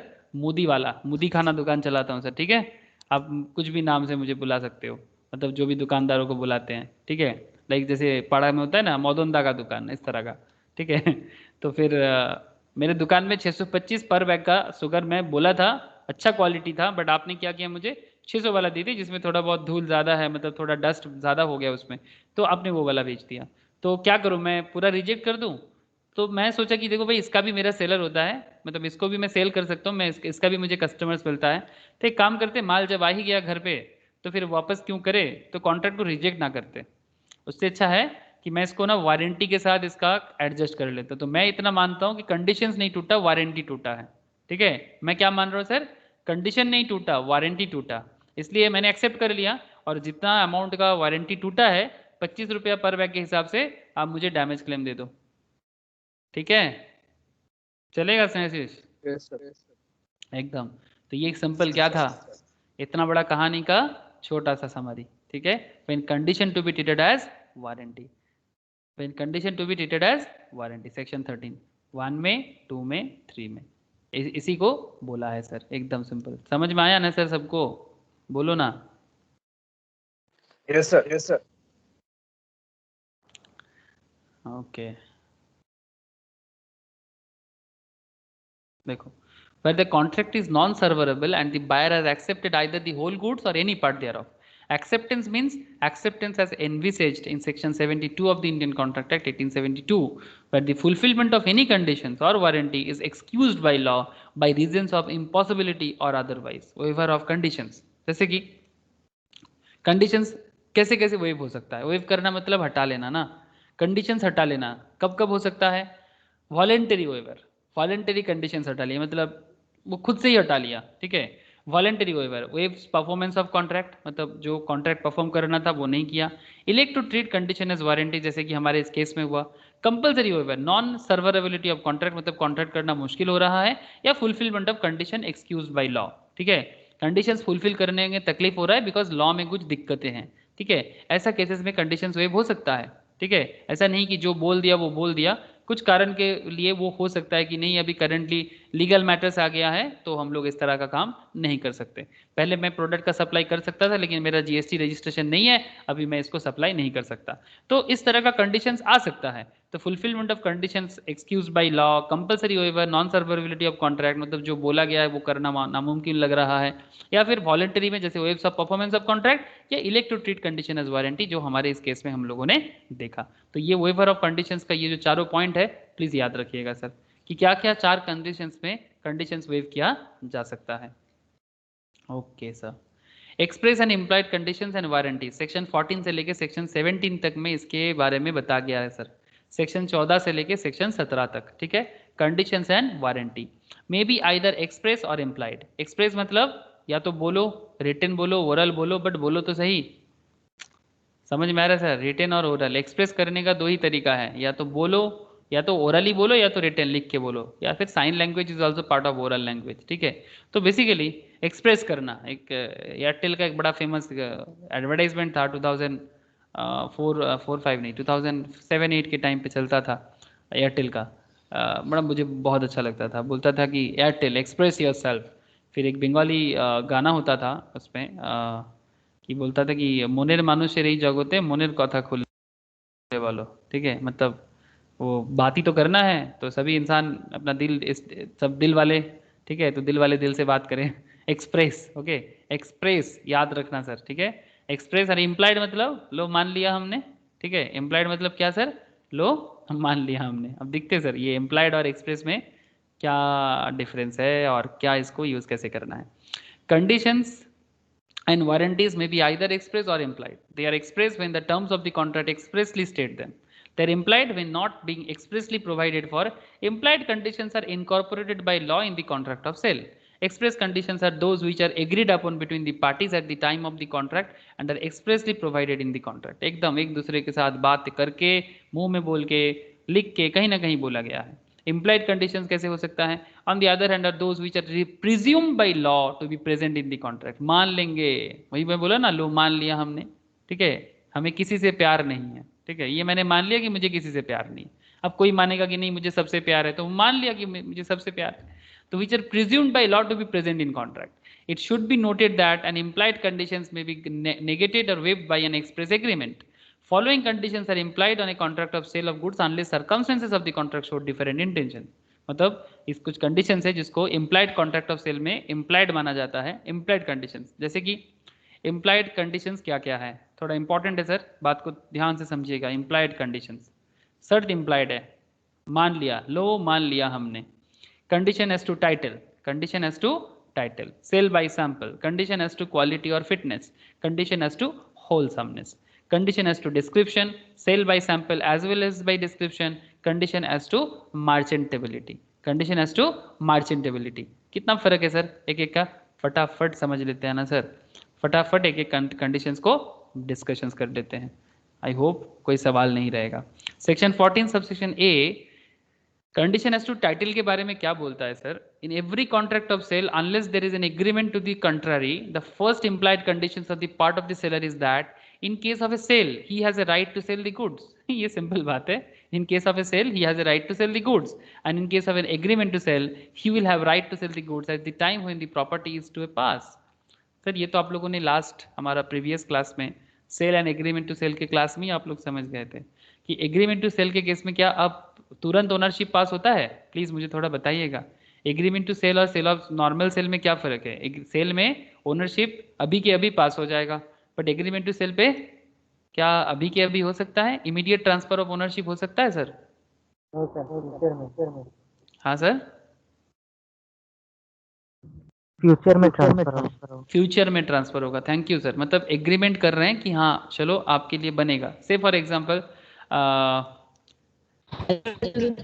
हाँ बोलो बोलो सर, आवाज कट रहा है, आयन बोल रहा है लग रहा है। Hire purchase, very good sir, hire purchase, obviously hire purchase agreement to sale, very good, ठीक है। Hire purchase the type of agreement to sale कि ओनरशिप ट्रांसफर नहीं होता जब तक लास्ट इंस्टॉलमेंट पेमेंट नहीं हो जाता। या फिर कॉन्ट्रैक्ट फार्मिंग, हाँ सर, कॉन्ट्रैक्ट फार्मिंग भी तो एग्रीमेंट टू सेल में आएगा।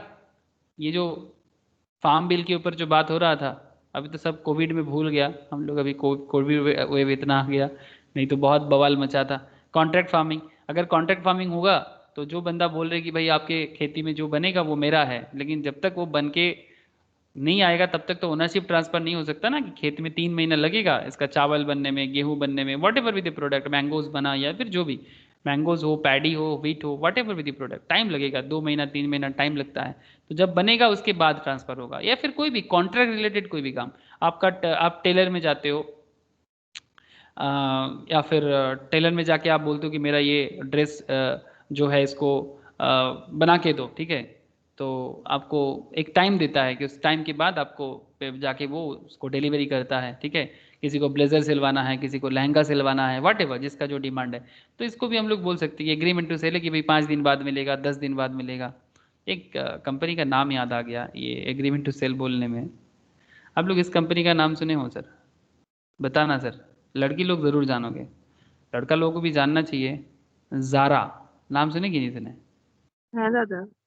हाँ, क्या कंपनी है ये? फैशन कंपनी है? है इंटरनेशनल, इंडिया का कंपनी है कि बाहर का? इंटरनेशनल बाहर है। बाहर का कंपनी है ज़ारा, मोस्ट प्रोबब्ली यूएस का। मुझे नहीं पता इसका साइट है कि नहीं, बट आई थिंक यही है ज़ारा। साइट আছে। यस, ज़ारा।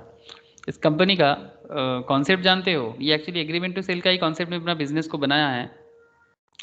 इसका मेन कॉन्सेप्ट है कि नॉर्मली किसी को भी कोई प्रोडक्ट का ज़रूरत होता था, जैसे कि टेलरिंग का अगर मैं बात करूं, अगर मैं टेलरिंग का ही बात करूं, तो टेलरिंग में क्या होता है, जैसे आप तरफ देख सकते हो girl, boy, baby boy, I don't know ये कौन सा साइट में आ गए, बट जैकेट्स थोड़ा डिफरेंट काइंड ऑफ बनाया।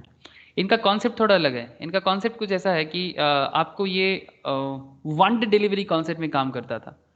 मतलब आपको अगर आप एक दिन पहले भी उनको ऑर्डर करोगे ना, तो आपको वन डे में वो डिलीवरी करके देगा। इसी कॉन्सेप्ट एक ज़्यादा एक टेलरिंग बिजनेस है। हमारे यहाँ पर आजकल लोग टेलरिंग बिजनेस करने में क्या करते हैं सर? शर्माते हैं, टेलर का काम करना छोटा समझते हैं, है ना सर?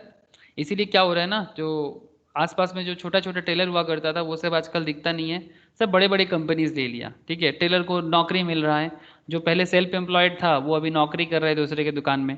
कभी बिग बाजार में देखोगे, कभी पैंटालून्स में देखोगे, बट एक टाइम पे वो लोग अपने ही जगह में बड़ा टेलर हुआ करता था। बट एक्चुअली क्या प्रॉब्लम हुआ, वो लोग अपने काम पे भरोसा उठा लिए, ठीक है। इवन टेलर का बिजनेस में प्रॉब्लम हुआ है पहले, एक बहुत अच्छा, फिर से कुछ कुछ एरिया में बना है, बट एक जो बहुत अच्छा कॉन्सेप्ट बना था टेलर के बिजनेस का, वो कॉन्सेप्ट क्या हो गया, जो बड़े कंपनीज है वो फैशनेबल प्रोडक्ट बना रहे हैं, तो उनका काम लिए। तो टेलर का बिजनेस में कॉन्सेप्ट ये कि आप क्या करते थे ना, आप लहंगा ऑर्डर करते थे, आपका दीदी का शादी है, दीदी का शादी के लास्ट दिन पहले भी डिलीवरी नहीं मिलता। तो ज़रा एक ऐसा ही कॉन्सेप्ट को वो जानता है कि कोई इंसान कोई भी चीज़ को ऑर्डर देते हैं तो उसके लिए वो बहुत ज़्यादा इंतज़ार करते हैं, तो इस इंतज़ार को ख़त्म करने का काम किया। तो दुनिया भर में से जो भी फेमस फेमस टेलर्स हैं, जो एक्सपर्ट टेलर्स हैं, उनको एक्सपर्टाइज सिखाया और फटाफट बोला कि भाई आप आओ और बेसिकली क्या करो, आप आओ और फटाफट चीज़ें बनाओ और लोगों का ऑर्डर डिलीवरी करो। ऐसे देख, ये ज़ारा जो टेक्नोलॉजी, मतलब जिस तरह का बिजनेस मेथोडोलॉजी यूज़ किया ना, आई डोंट नो, कभी ज़ारा का केस स्टडीज़ पढ़े ना, समझ में आएगा कि ऐसा कॉन्सेप्ट ज़ारा ने यूज़ किया कि जो उसको ना एक अलग स्टैंड आउट कॉन्सेप्ट में रख दिया। और यही कॉन्सेप्ट ज़ारा को ज़ारा बनाया इंटरनेशनली। मतलब एकदम आज ऑर्डर, कल आपका प्रोडक्ट रेडी हो के, कल या परसों, मतलब जो बोलता है वो करता था। तो ये तरह का कंडीशंस पे हमेशा अपने आप को ये रखा है, इसीलिए ज़ारा ब्रांड बना है। तो ये सब इसलिए याद आ गया, सब बोल दिया सर, ठीक है। तो जो भी हो, आगे बढ़ते हैं ना। कंडीशन एज टू टाइटल पे, in simple words the condition implied is that the seller has the right to sale the goods at the time when the property is to pass. If the seller title turns out to be defective, the buyer must return the goods to the true owner and recover the price from the seller. A purchased a tractor from B and who had no title to it. A ने B के पास से एक tractor खरीदा, but इसके लिए ए ने tractor खरीदा B से, बट बी के पास इसका ओनरशिप नहीं था, वो किसी दूसरे का ट्रैक्टर दे दिया। After 2 months the true owner spotted the tractor and demanded it from A, held that A was bound to hand over the tractor to its true owner and that A could be should be the seller without title for the recovery of the purchase price. बदमाशी चल रहा था, जो चीज़ मेरा नहीं है हम किसी और को कैसे बेच दूँ, ठीक है। जैसे यहाँ पर एक कंडेंस मिल का एक बहुत अच्छा कॉपीराइट का एक एग्जाम्पल्स है, केस स्टडीज है, देखो। बोलते if A sells B tins of condensed milk labelled CDF brand, तो ये कोई फेमस ब्रांड है, ठीक है, मान के चलते हैं। And this is prove to be an infringement of an company's trademark, मतलब ये जो CDF ब्रांड है ये कोई एन कंपनी का ट्रेडमार्क है। It will be breach of implied conditions, ये कंडीशन इम्प्लाइड है, ठीक है, that A had the right to sale, A had the right to sell, B in such a case will be entitled to reject the goods or take off the labels and claim damages for the reduced value. If the seller has no title and the buyer has to take over the goods to the true owner, he will be entitled to refund the price. मतलब यहाँ पर क्या हो रहा है, A condense milk बेच सकता है, बी ए सेल कर सकता है बी को कंडेंस मिल्क, इसमें कोई प्रॉब्लम नहीं है, लेकिन आपने रॉन्ग ब्रांड यूज किया सर, आपने रॉन्ग ब्रांड मतलब आप ब्रांडेड कॉपीराइट को इन्फ्रिंजमेंट किया, वायलेट किया। इन्फ्रिंजमेंट करना मतलब वायलेट करना। Prove to be an infringement of an company's trademark, it will be a breach of employed conditions. ये इसके लिए अलग से बोलने का जरूरत नहीं है, ये एम्प्लॉयड है that A had the right to sell B such a case will be entitled to reject the goods और to take off the levels and claim damages for the reduced value. If the seller has no title and the buyer has to make over the goods to the true owner, he will be entitled to the refund of the price. तो basically अगर ऐसा कोई किसी के साथ करता है तो इसका पूरा का पूरा डैमेज क्लेम हो सकता है, जो इम्प्लाइड है, जो शायद बोल के नहीं रखेगा, मतलब as per condition as to title. ये टाइटल का कंडीशन था कि आप अपना प्रोडक्ट अपने ब्रांड पे बेचो, दूसरे का ब्रांड को क्यों डुप्लीकेसी कर रहे हो। ठीक है, दम है तो अपना चीज खुद बेचो ना, दूसरे का ब्रांड को कॉपी करके क्यों, कॉपीराइट का इन्फ्रिंजमेंट क्यों करोगे sir. Sale by description section 15 बताता है where there is a contract of sale of goods by description there is an implied condition that the goods shall correspondent with descriptions। जैसे descriptions में लिखा हुआ है, अगर कहीं पर भी कुछ गड़बड़ होता है तो आप उस पर केस कर सकते हो। This rule is based on the principle that if you contract to sell peas you cannot compel the buyers to take beans। आप peas बोले हो तो peas ही देना पड़ेगा, beans नहीं दे सकते। बात समझेगी ना, अगर peas बोले हो तो peas दो हो, beans ना दे। The buyer is not bound to accept and pay for the goods which are not in accordance with the description of goods. Thus, it has to be determined whether the buyer has undertaken to purchase the goods by their description. That is, whether the description was essential for identifying the goods, where the buyer had, मतलब description के हिसाब से आपको काम करना चाहिए, मतलब जो आप बोल के रख रहे हो आपको उसी हिसाब से सेल करना चाहिए। ऐसा नहीं कि आप बोल के कुछ रखोगे और सेल कुछ और करोगे, ऐसा नहीं कर सकते। ठीक है, सेम है बोल के बेच देना ये अच्छा बात नहीं है। If that is required and the goods tendered to do not correspond with the description it would be breach of conditions entitle the buyer to reject the goods. ऐसे कॉन्सेप्ट में बायर गुड्स को reject कर सकता है, buyer के पास इतना power आ जाता है। A at Kolkata sells to B 12 bags of waste silk. ठीक है, सिल्क वेस्ट सिल्क का भी वैल्यू होता है सर, जो वेस्ट है, on it's way from Murshidabad. Murshidabad is known for their silk work and कपड़ा वगैरह के लिए मुर्शिदाबाद बड़ा फेमस है सर। वहाँ पर जो स्पेशली मुगल पीरियड में बना था, वहाँ पर जो वर्कर्स है वो वहाँ पर इसको बहुत अच्छे से बनाने को उनको पता था, मुगल घराना में स्पेशली वो सब कॉन्सेप्ट बिल्डअप हुआ था। तो मतलब एक एक बात में एक कहानी बन सकता है। ठीक है, A at Kolkata sells to B 12 bags of waste silk on its way from Murshidabad to Kolkata. There is an implied condition that the silk shall be such as is known to the market as waste silk. If it is not, B is entitled to reject the goods. अगर waste silk का बात हुआ था तो waste silk ही होना चाहिए। हाँ sir बोलो, कुछ कहना चाहते हैं कोई? बोलो सर, कोई कुछ कहना चाहते हैं क्या?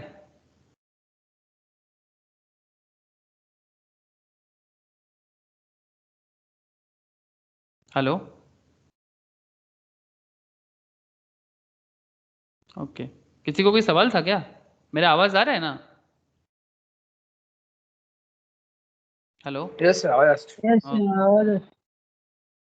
ठीक है, तो ये था, मतलब जैसे आप बोल रहे हो आपको वैसा करना पड़ेगा। ठीक है, example 7, a ship was contracted to sold as copper first and vessels but actually it was only partly copper first and. ठीक है, एक ship contracted to be sold, बेचने का काम कर रहा है शिप, ठीक है, जहाज।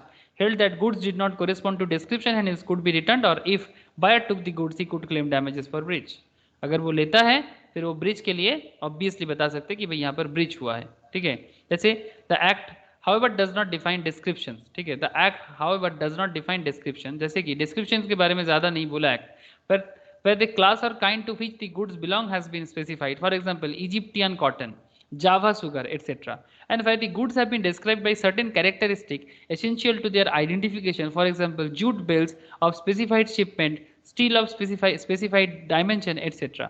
If may not be noted that the description in these cases assume that from form of a statement or representations as regard the identity of particular goods by reference to the place or origin or made of packing, etc. Whether or not such statement or representation is essential to the identity of the goods is a question of fact depending in each case on the construction of the contract। जैसे simple बात है कि अगर किसी का order Egyptian cotton का बोल के है, ठीक है, अगर बात सिंपल कॉटन का है तो ठीक है, लेकिन अगर एकदम इजिप्टियन कॉटन के लिए है तो फिर आपको वैसा मेंशन करना चाहिए। लेकिन उसके लिए काम कितना हार्म हो रहा है मतलब जो कॉन्ट्रैक्ट दे रहा था ना, आपने किसी को क्या बोलते हैं सर, एक सिंपल बताते हैं सर, आपने वो क्या बोलते हैं उसको इंग्लिश में, हम लोग उसको हिंदी में बंगाली में खजूर बोलते हैं, डेट्स, डेट्स होता है ना सर। अच्छा अच्छा, डेट्स कहाँ मिलता है बोले तो, खजूर। हाँ सर, सऊदी। सऊदी में मिलता है। सपोज मानो आपने किसी के साथ किसी का ऑर्डर दिया कि भाई मुझे सऊदी का खजूर ला के देना, ठीक है। अब सऊदी, आप कोई बोला था नहीं मुझे अरब से ही ला के देना, ठीक है। अब सऊदी अरब में वैसे यूनाइटेड अरब अलग होता है, बहरीन अलग है, कतर अलग है, ये अलग है, तो ठीक है। तो ऐसे केसेस में कॉन्सेप्ट देखा जाएगा कि सपोज मानो आपने बोला था कि अरब से लाना, तो वो ला के दिया आपको सीरिया से, या फिर वो ला के दिया आपको इजिप्ट से। तो इसमें देखना पड़ेगा कि अब कौन पहचानने जाएगा कि कहाँ से लाया है। तो क्वालिटी में कितना डिफर कर रहा है, ठीक है, वो इंपॉर्टेंट है। वो बोला था शायद, अब उसके लिए कितना हार्म हो रहा है वो सब्जेक्ट टू कंडीशंस है। लेकिन अगर एकदम वही का चीज़ चाहिए, बोला था बट उसमें बहुत ज़्यादा डिफरेंस नहीं है, आपका जो रॉ मटेरियल्स का रिक्वायरमेंट था वो फुलफिल हुआ है, इन दैट केस इस पे केस नहीं बनेगा, अदरवाइज केस बन सकता है, ठीक है। अलग जगह का ब्रांड के अलग कारण क्वालिटी डिफर करेगा, बट अगर वो बहुत ज़्यादा प्रॉब्लमेटिक नहीं है तो इन दैट केस उसको कंसिडर किया जा सकता है, ठीक है, डिस्क्रिप्शन में। तो ये थोड़ा मोटा कुछ मैटर, ऑब्वियसली वो सब्जेक्ट टू कॉन्सेप्ट है, मतलब as per this particular condition. Sale by sample भी हो सकता है, section 17। In a contract of sale by sample there is an implied condition that the bulk sale correspond to sample in quality. जैसे कि in case of a sale by sample of 2 parcel of wheat, the seller allowed the buyer and inspection of the smaller parcel but not the larger parcel। मतलब smaller parcel में एक sample दिखाया और larger parcel में कुछ और दे दिया। In this case it was held that the buyer was entitled to refuse to take the parcel of wheat. मतलब आप छोटा में दिखाया कुछ और बड़ा में आपने भेजा कुछ, ये एक अच्छा बात नहीं है। तो सेल बाय सैंपल के केस में भी अगर जो आपने सैंपल बोला था अगर सैंपल मैच नहीं करता है तो आप ऑब्वियसली उसको रिपुडिएट या रिजेक्ट कर सकते हो, ठीक है, एकदम सर। एक company sold certain shoes made of special sole by sample for the French army, okay, sample for the French army. The shoes were found to contain paper not discoverable by ordinary inspection. Ordinary inspections में ये नहीं मिला। Here the buyer was entitled to the refund of the price plus damages. जैसे बोला गया था वैसा नहीं हुआ तो ऑब्वियसली डैमेज क्लेम हो सकता है। Sale by sample as well as description, section 15 कहता है sale by sample as well as description, दोनों एक साथ आपको बोल रहा है, सैंपल भी डिस्क्रिप्शन भी। A agreed with B to sell certain oil described as refined sunflower oil, okay, A agreed with B to sell certain oil described as refined sunflower oil, warranted only equal to sample. The goods tendered were equal to sample but it contained a mixture of hemp oil. मतलब sunflower के साथ hemp oil mix कर दिया। Be can reject the goods, be can reject the goods. आपने बोला था sunflower देगा लेकिन आपने क्या दिया, हेम्प दिया। आजकल हमारे इंडियन मार्केट में अभी थोड़ा सा कम हुआ है, बीच में बहुत ज़्यादा बढ़ गया था। वो क्या एक तेल होता है सर, वो पाम ऑयल जानते हो सर, पाम ऑयल समझते हो ना, पाम ट्री से बनता है सर, बड़ा सस्ता होता है, Yes, sir. इंडोनेशिया Yes, से palm बनता oil. है पाम तेल। ये बेसिकली इंडोनेशियन एरियाज में बहुत ज़्यादा हम लोग परचेज करते हैं, तो ये बड़ा सस्ता है, ठीक है, लेकिन this is not good for our heart, बहुत ख़राब है सर। एक्चुअली तेल जो होता है ना, जो हार्ट को ब्लॉक करता है, पाम तेल हार्ट को ब्लॉक करता है, ठीक है। तो लेकिन इंडिया में इसका अच्छा बिजनेस चल रहा था, बिकॉज वो इंडिया क्या कर रहा था, वो इंडोनेशिया से परचेस करके पाम को ला रहा था और फिर उसको, ये अब एक बहुत फेमस कंपनी है जो इस बिज़नेस के लिए बड़ा फेमस हुआ था। तो सर हेल्थ के साथ बिज़नेस का डायरेक्ट कोई कनेक्शन नहीं है, तो इसलिए मैं हेल्थ और बिज़नेस को कनेक्ट नहीं करना चाहता। रुचि सोया बोल के एक कंपनी है, आप लोग न्यूट्रेला सोया खाए हो सर, न्यूट्रेला का सोया चांक्स वगैरह यूज़ करते हो ना? हाँ दादा। हाँ, यही है, ये रुचि सोया इसी का कंपनी है, ठीक है। रुचि सोया शेयर प्राइस देखते हैं सर, ये बिजनेस को देखो सर थोड़ा ध्यान से, ठीक है। ये रुचि सोया, इसका बिजनेस पूरा कंप्लीटली खराब हालत हो गया था, बिकॉज वो इंडिया करेंटली पाम मतलब एक्सपोर्ट इंपोर्ट बंद किया है, सॉरी इंपोर्ट बंद कर दिया है इंडोनेशिया के साथ, इसलिए थोड़ा रिलेशंस भी थोड़ा गड़बड़ हुआ है, बिकॉज उनका बिजनेस खराब हो गया है। तो इसका मैक्सिमम बिजनेस यही करता था। Largest manufacturers of edible oil in India, देख रहे हो sir, largest manufacturers of edible oil in India, but currently acquired by Patanjali Ayurveda, 2019 का केस है, ठीक है। तो 2019 में थोड़ा ध्यान दो, जैसे ही पतंजलि आयुर्वेद ने स्टॉक को ना, इसका बिजनेस बहुत खराब हो रहा था, पतंजलि ने खरीदा और फिर इसका स्टॉक प्राइस करीब 1500 में आसपास में पहुंच गया था, ठीक है, बहुत जल्दी, बहुत जल्दी। 500 का स्टॉक 1,500 के आसपास, वो भी मतलब with in fraction of months में 1000 से भी ज़्यादा हो गया था स्टॉक। इसके पीछे दूसरा कहानी है, कुछ फंडामेंटल्स एरिया है, but I don't want to go into details because वो शेयर मार्केट में बोल सकता हूँ मैं। बस इतना मैं आपको ट्रेंड बता सकता हूँ कि इतना जल्दी बढ़ गया था, बट उसके बाद धीरे धीरे इसको फ्रीज कर दिया गया और फिर धीरे धीरे नॉर्मल हो गया। अभी इसका स्टॉक प्राइस मोटा मोटी अभी बिजनेस में आ गया है ठीक ठाक, तो ठीक ठाक बिजनेस कर रहा है, बट स्टिल इसका फाइनेंशियल्स नॉट गुड सर। मैं आपको इसका फाइनेंशियल दिखाऊं, एक मिनट रुको। अब इसका फाइनेंशियल चेक करोगे ना, देख सकते हो, ये देखो सर, नेट इनकम का हालत देख सकते हो, बिजनेस का हालत बहुत खराब हो गया था, बट हाँ रिसेंटली ये देखो सर, रेवेन्यू अप हुआ है 20%, but net income still minus पे है, प्रॉफिट मार्जिन माइनस पे है, बट रिसेंट ऑपरेटिंग इनकम में ग्रोथ हुआ है। तो जो भी हो, आई होप यू अंडरस्टैंड। तो इंडिया में क्या चल रहा था कि ये पाम तेल को लाके सरसों तेल के साथ मिक्स करके बेच रहा था, ठीक है। तो इसमें क्या हो रहा था, सरसों तेल का क्वालिटी नष्ट हो रहा था। आपको पैकेज में क्या दिखा रहा है, मास्टर्ड ऑयल, पैकेज में क्या है, मास्टर्ड, बट मास्टर्ड नहीं है सर, बोल रहा है मास्टर्ड, बट मास्टर्ड के साथ क्या है, पाम तेल है, दोनों को मिक्स करके मार्केट में सेल कर रहा है। जहाँ पर सरसों तेल 150 रुपीज़ लीटर है या 145 लीटर है, यहाँ पर जो पाम तेल मिक्स्ड है वो 80-90 रुपीज़ लीटर है। समझ रहे हो सर, 100 रुपीज़ लीटर है तो भी तो 50 रुपया 45 रुपया सस्ता पड़ता है ना।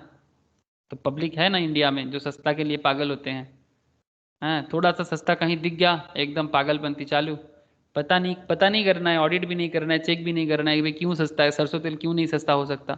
अब इसको क्यों कैसे दोष दे सर इंडियंस को, बिकॉज अभी उस लेवल का एजुकेशन किसी के पास है ही नहीं, मतलब वो शिक्षा का जो डेवलपमेंट जो होना चाहिए था ना, डिग्री वाले लोग तो और ज़्यादा करते हैं, मतलब डिग्री और शिक्षा में फ़र्क है, मैं बार बार आपको बताता हूँ, ठीक है।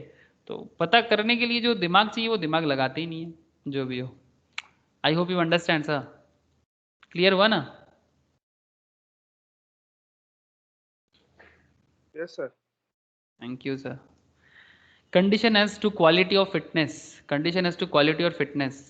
There is no implied condition as to the quality or fitness of the goods sold for any particular purpose. However, the condition as to reasonable fitness of goods for a particular purpose may be implied if the buyer had made known to the seller the purpose of his purchase and replied upon the skill and judgment of the seller to select the best goods. ये seller का judgement पे depend करता है, ठीक है। जैसे अगर आपके अंदर स्किल नहीं है कि कौन सा है सरसों तेल और कौन सा है मिक्स्ड, सरसों और पाम तेल मिक्स्ड है, मतलब मास्टर्ड ऑयल एंड पाम तेल मिक्स्ड अप है, इट्स फुल्ली आपका प्रॉब्लम है सर, ठीक है। तो सेलर को भी सिलेक्ट करना चाहिए, ठीक है, क्वालिटी फिटनेस चेक करना चाहिए, नहीं तो यही इसीलिए तो किसी भी चीज़ का बिजनेस करो, किसी भी प्रोफेशन सेट करो, ग्राउंड लेवल नॉलेज बहुत ज़रूरी है। हमारे देश में मैक्सिमम प्रॉब्लम कहाँ हो जाते जानते हो, आजकल का यूथ ना बिजनेस करना चाहता है, seriously I am not joking, youth really want, youth चाहते हैं कि वो बिजनेस करे, ठीक है, बट इनका प्रॉब्लम क्या हो जा रहा है बोले तो, इनका प्रॉब्लम हो जा रहा है ना, ये ग्राउंड लेवल में जाके मेहनत नहीं करना चाहता, वो सिर्फ मार्जिन देखता है बट ग्राउंड रियलिटी नहीं देखना चाहता। कोई भी काम करो सर, कोई भी, अगर तेल का धंधा करना चाहते हो तेल का धंधा करो, सैलून का बिजनेस करोगे वो करो, टीचिंग फील्ड में आओगे वो करो, जो बिजनेस जो प्रोफेशन सेट करना चाहते हो, टैक्स कंसल्टेंट बनोगे, अकाउंटेंट कंसल्टेंट बनोगे, whatever you want to be वो बनो, बन सकते हो आप। क्वालिटी पोटेंशियलिटी सब में है, इंसान नहीं कर पाएगा तो कौन कर पाएगा। इससे अच्छा तो फिर शेर को जंगल से लाओ, उसको बोलो वो सीख जाए 2 दिन बाद, ठीक है। बट प्रॉब्लम है कि ग्राउंड लेवल में जाके जो मेहनत करना होता है ना, वो मेहनत करने से आधे से ज़्यादा लोग डर जाते हैं, ठीक है। इसलिए स्किल कॉम्पिटेंस पहले बनाओ सर, ठीक है, सिर्फ हवा में और कुछ यूट्यूब वीडियोज से नहीं बन सकता। यूट्यूब वीडियोस देखो, इंस्पिरेशन लो, बट क्या है ना, मैं देखता हूँ आजकल आधा से ज़्यादा टाइम तो लोग सिर्फ यूट्यूब में वीडियोस ही देख रहा है, क्या कर रहा है रे। हाँ नहीं सर एक बहुत अच्छा है आप देखो, नहीं दादा बहुत अच्छा है आप देखो। अब मैं तो देखते देखते तो तुम लोग भी बूढ़ा हो जाते हो, मैं भी बूढ़ा हो जाऊंगा, लेकिन सिर्फ यूट्यूब वीडियोस देख के थोड़ी ना कुछ बनेगा। मतलब यूट्यूब वीडियोस में क्या हो रहा है ना, मतलब लोग जिंदगी भर का, मतलब YouTube videos is very positive in lots of cases, वो आपको बहुत पॉजिटिव पावर दे सकता है, बट इतना ज़्यादा पॉजिटिव हो जाएगा तो फिर आप कुछ कर ही नहीं पाओगे ना, बिकॉज अल्टीमेटली नेगेटिव और पॉजिटिव मिलके बिजली जलता है, वो इतना पॉजिटिविटी देता है कि आपके अंदर बिजली जलता ही नहीं है, क्योंकि आप कभी डाउन फील करोगे तब ना। इसलिए ग्राउंड रियलिटी के साथ भी आपको मैच होना ज़रूरी है, जो सिर्फ यूट्यूब वीडियो से नहीं हो सकता। मैं देखता हूँ सर, यूथ के साथ बात करता रहता हूँ ना, मैं सुनता रहता हूँ किसके मन में क्या चल रहा है। मैक्सिमम नहीं, there are lots of business ideas, करना है एंटरप्रेन्योर बनना है, अरे ठीक है बनो, but what is the ground reality? Missing. Ground reality missing है। कुछ करने बोलो तो ग्राउंड में जाना पड़ेगा, रास्ते में उतरना पड़ेगा, एकदम हार्डकोर रियलिटी चेक करना पड़ेगा। मिसिंग। सिर्फ हवा में उड़ता रहता है, नहीं ये कर लूंगा वो कर लूंगा हो जाएगा, इतना व्यूअर्स इतना, अरे सर हब होगा बट ग्राउंड रियलिटी जो भी हो। आई होप यू अंडरस्टैंड, बस और कुछ नहीं। तो ठीक है sir, purchase and relied upon the skill and judgement of the seller to select the best goods and seller has ordinarily been dealing in those goods, the implied conditions will not apply if the goods have been sold under a trademark और patent name. ठीक है, there is implied conditions of what part of the seller of the goods supplied in the reasonably. कुछ examples देखते हैं, ये वाला concept समझ में आ जाएगा। A bought a set of false teeth, अरे बाप रे बूढ़ा हो गए सर हम लोग भी, आप लोग नहीं मैं हो गया थोड़ा, चलो। A bought set of false teeth from B a dentist but the set was not fit for as mouth, A rejected the set of teeth and claim the refund of price. It was held that he was entitled to do so as the only purpose of which is wanted to set the teeth was not fulfilled। हो सकता है। A went to B shop and asked for a merit saving machine, okay, B gave the same and the A paid the price. A relied on the trade name of the machines rather than on the skill and judgment of the seller B. In this case, there is no implied condition as to the fitness of the machines for buyer's particular purpose। अब बात को समझना sir, मतलब वो बोला था कि merit swing machine चाहिए, वो एक ब्रांड है, ओके, मेरिट स्विंग मशीन चाहिए जो ब्रांड है, बट वो मेरिट के बदले कोई और दे दिया, वो सेलर का स्किल एंड जजमेंट में भरोसा कर लिया। तो बोलते कि relied on the trade name of the machine rather than on the skill and judgment of the seller B. In this case, there is no implied condition as to the fitness of the machines for buyer's particular purpose। ठीक है, तो particular purpose अगर fitness के साथ जा रहा है तो it's okay. Relied on trade name, आप ट्रेड नेम में भी रिलाइड हो सकते हो कि भाई मुझे मेरिट स्विंग मशीन ही चाहिए, पर्टिकुलर प्रोडक्ट चाहिए, इट्स ओके, हो सकता है। ठीक है, तो ये went to be asked for merit swing machines, B gave A the same and A paid the price, relied on the trade name for the machine rather than on skill and judgment of the seller B। मतलब B अगर कोई और better product दे सकता था उस पर वो judgement नहीं किया। In this case there is no implied conditions as to fitness of the machines. मतलब इस केस में मतलब B आके A को ये नहीं बोल सकते कि मशीन्स खराब निकला या जो भी हो, बिकॉज यहाँ पर A B को कुछ पूछा ही नहीं कि मशीन्स अच्छा होगा क्या होगा नहीं होगा, बिकॉज A B के ऊपर कोई भरोसा नहीं किया, वो ब्रांड पे भरोसा किया, सेलर के जजमेंट पे भरोसा नहीं किया। सेलर ऐसा बोलता है ना कि दादा आप मेरिट क्यों ले रहे हो, आप दूसरा लो। जैसे हम लोग फैन खरीदने जाते थे तो ऐसे बोलता था ना, अरे अभी आप उषा क्यों लोगे, आप पोलर का फैन ले लो या खैतान ले लो, ठीक है खैतान अच्छा जाएगा। मतलब सेलर के जजमेंट पे भरोसा करने से अच्छा है कि मैं ब्रांड पे भरोसा करूँ, ये डिपेंड करता है। तो ऐसा केसेस में सर इम्प्लाइड कंडीशंस मिस हो जाते हैं, ऐसा केसेस में इम्प्लाइड कंडीशंस मिस हो जाते हैं। लेकिन अगर सेलर पे भरोसा करके हम लोग कभी कभी बोलते हैं ना दादा आप जो अच्छा लगे वो मुझे दो, ठीक है, इन दैट केस अच्छा लगे ठीक है, लेकिन कंडीशंस बना के हो सकता है, अगर कंडीशन टूटता है तो आप सेलर को आके बोल सकते हो कि दादा आपने बोला था ये अच्छा रहेगा पर ये तो अच्छा हुआ नहीं। आप लोगों को बात समझ में आया सर? एग्जाम्पल 12। हाँ sir, condition as to quality of fitness section 16 subsection 1, बात समझ में आया कि नहीं आया? Hello, yes condition as to merchantability section 16 subsection 2, where goods are bought by description from a seller who deals in goods of that descriptions, where he is the manufacturer or producer or not, there is an implied condition that the goods shall be of merchantable quality। goods बेचने लायक होना चाहिए। goods should be bought by description, the seller should be a dealer in goods of that descriptions, provided that if the buyer has examined the goods there shall be no implied conditions as regards defects which such examination ought to have revealed। जैसे कि कुछ examples आपको clarity कर देगा। If a person orders A motor horns, क्या order किया sir? अरे sir motor गाड़ी में वो पैपू चलता रहता ना, मोटर हॉर्न, ठीक है, पैपू इस तरह का। If a person orders motor horns from a manufacturer of horns and the horn supplied are scratched and damaged owing to bad packing, he is entitled to reject them as unmerchantable। मतलब ये बेचने लायक था ही नहीं। जैसे फ्लिपकार्ट में कुछ order किए और फ्लिपकार्ट आपको कोई टूटा फूटा चीज देगा तो आप ले लोगे क्या? हाँ सर, फ्लिपकार्ट अमेजन में कुछ ऑर्डर किए और वो आपको टूटा फूटा चीज देगा तो आप ऑर्डर एक्सेप्ट करोगे? ना sir. Simple. He bought a black velvet cloth from sea and found it to be damaged by white ants, held the conditions as to merchantability was broken, something like that। condition as to wholesomeness, condition as to wholesomeness मतलब क्या है? A supplied F with milk, the milk contained typhoid germs, ऐसे germs virus सुनने से ही डर लग जाता है। Abe's wife consumed the milk and was infected and died. Held there was a breach of conditions as to fitness and Abe was liable to pay damages. जैसे कि वो इसका एक केस हुआ था ना सर, वो क्या बोलते हैं, कॉन्ट्रैक्ट में ही पड़े थे मोस्ट प्रोबेबली। वो इन्फ्लुएंजा वायरस के लिए क्या था, वो क्या नाम था कंपनी का, कार्बोलिक स्मोक बॉल कंपनी। वो carbolic smoke ball company influenza virus जब मार्केट में आया था ना 18 समथिंग में, उस टाइम पे वो कार्बोलिक स्मोक बॉल कंपनी बोला था कि ये कार्बोलिक स्मोक बॉल यूज़ करो और आपको इन्फ्लुएंजा कभी अटैक ही नहीं कर सकता। याद है सर, हम लोग क्लास में पढ़े थे कार्बोलिक स्मोक बॉल।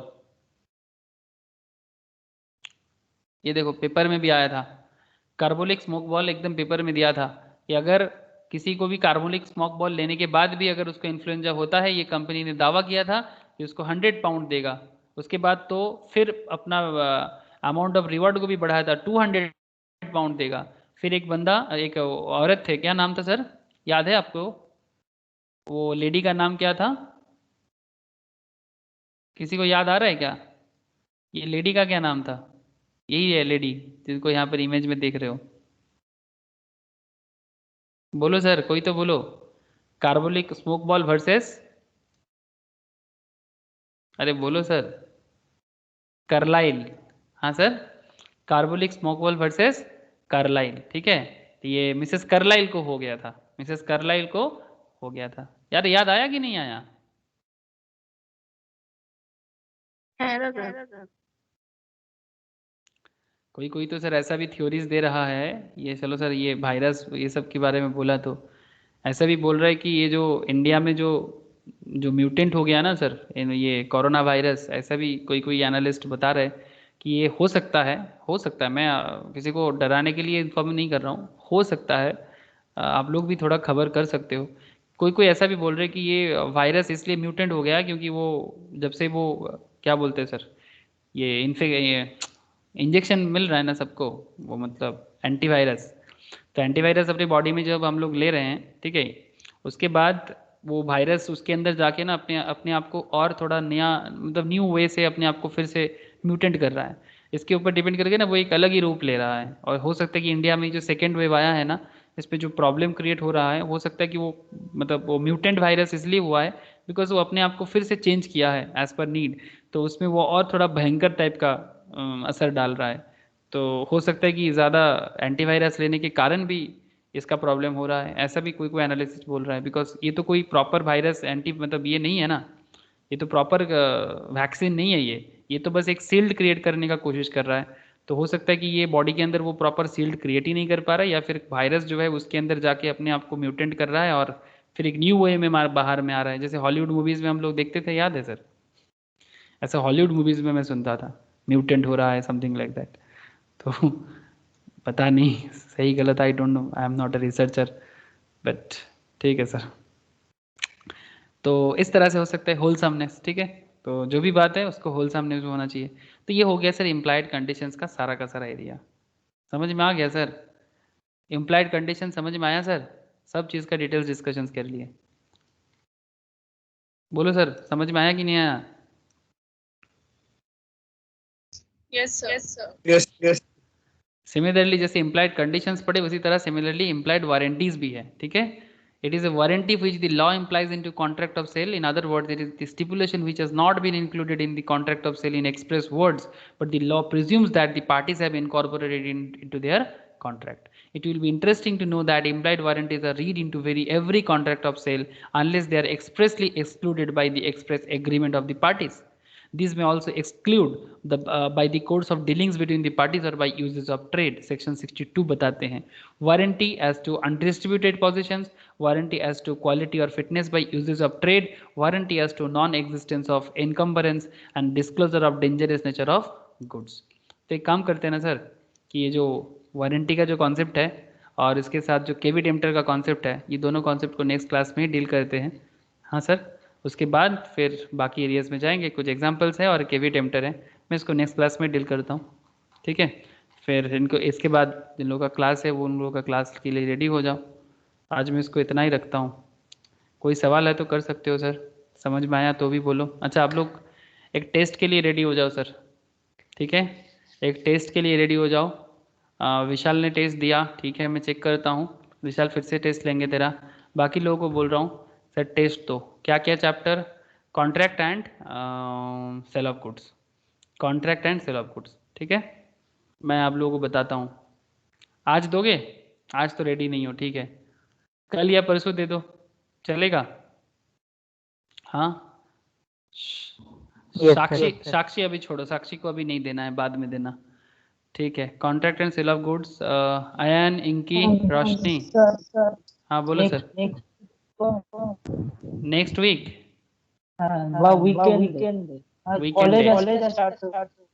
अच्छा ठीक है। तो फिर एक काम करते हैं, संडे को करते हैं, कमिंग संडे को करते हैं, ठीक है, coming Sunday contract and sale of goods, ठीक है। सर Contract- संडे को होगा तो हम भी दे सकते हैं, हमको जो भी डाउट होगा हम आपसे बात कर लेंगे उसके अच्छा बारे में। ठीक है, ओके ठीक है साक्षी, ठीक है, ठीक है। Contract and sale of goods, ठीक है। नहीं तो एक्चुअली तुम्हारा अभी बहुत बाकी है ना, इसलिए मतलब तुमने किया नहीं अभी कॉन्ट्रैक्ट, इसलिए मैं बोला ठीक है तुम बाद में देना, ठीक है। अरे अभी तो टेस्ट तो चलेगा, ठीक है, ओके सर, ठीक है, रेडी है ना? मैं व्हाट्सएप में इन्फॉर्म कर दूंगा सबको, ठीक है, चलो thank you sir, bye. Okay, tata sir, tata सबको, बाय। राखी दादा। यस चलो टाटा।